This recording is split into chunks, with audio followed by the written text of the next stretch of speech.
आईची जागा. अनया नुकतीच सासरी आली होती. शिक्षण पूर्ण झाल्यावर लगेच लग्न झालं.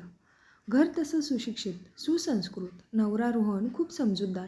पण अनयाचं मन मात्र थोडं साशंक. एक नवीन घर, नवीन माणसं आणि सर्वात मोठं म्हणजे सासूबाई. रोहनची आई मंजुळाबाई, निवृत्त शिक्षिका, शिस्तीची पण प्रेमळ. घर व्यवस्थित चालावं म्हणून नेहमी तत्पर. तिनं घर सांभाळताना अनेक अडचणी पार केल्या होत्या. अनया आली तेव्हा ती काहीशी घाबरलेली होती. पण मंजुळाबाई शांतपणे तिचं स्वागत करत म्हणाल्या, "तू आता या घराची लेक आहेस.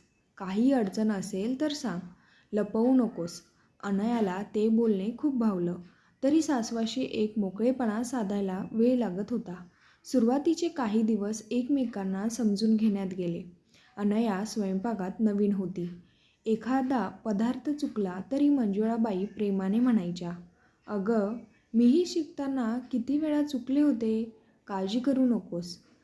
पण एकदा मात्र मोठा प्रसंग ओढवला. एका संध्याकाळी अनयाने स्वतःहून खास श्रावणातील पाककृती केली. कढी, खिचडी, झणझणीत भाजी.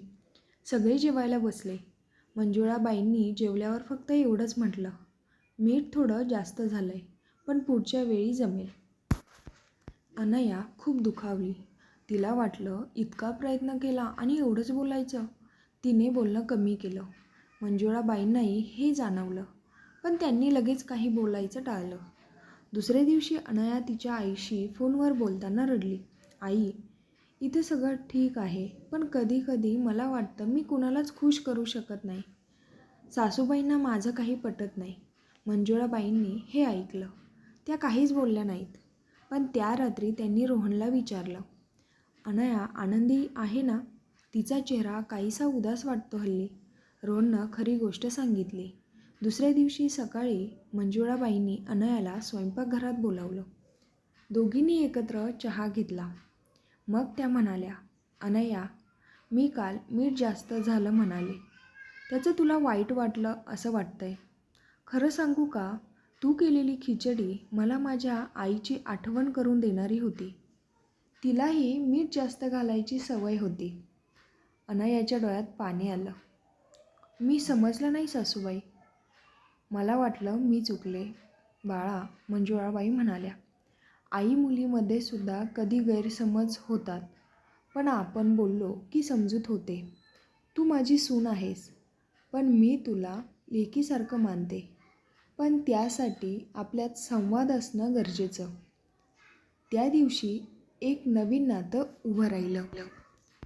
सासू-सुनेचं नाही, आई-मुलींचं. दोघींमध्ये मोकळेपणा आला. अनयाला मनापासून वाटू लागलं, मी खरंच सासरी नाही, माझ्या दुसऱ्या घरी आहे. हळूहळू अनया आणि मंजुळाबाई एकत्र जेवण बनवायच्या, बाजारात जायच्या आणि अगदी मनमोकळ्या गप्पा मारायच्या. कधी मंजुळाबाई अनयाचं आवडतं पुस्तक वाचायच्या, तर कधी अनया त्यांच्या जुन्या आठवणी ऐकायच्या.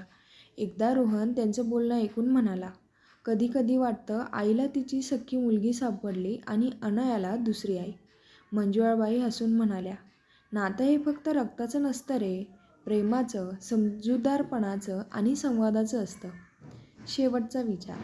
सासू-सुनेच्या नात्याबद्दल समाजात अनेक निगेटिव्ह गोष्टी पसरल्या असतात. पण खरं म्हणजे हे नातं खूप सुंदर असू शकतं, जर दोघींमध्ये प्रेम, समजूत आणि मोकळेपणा असेल. एकत्र राहणं म्हणजे एकमेकांना समजून घेणं आणि जेव्हा सासू आईसारखे वागते आणि सून मुलीप्रमाणे प्रेम देते, तेव्हा घर खरंच स्वर्ग बनतं.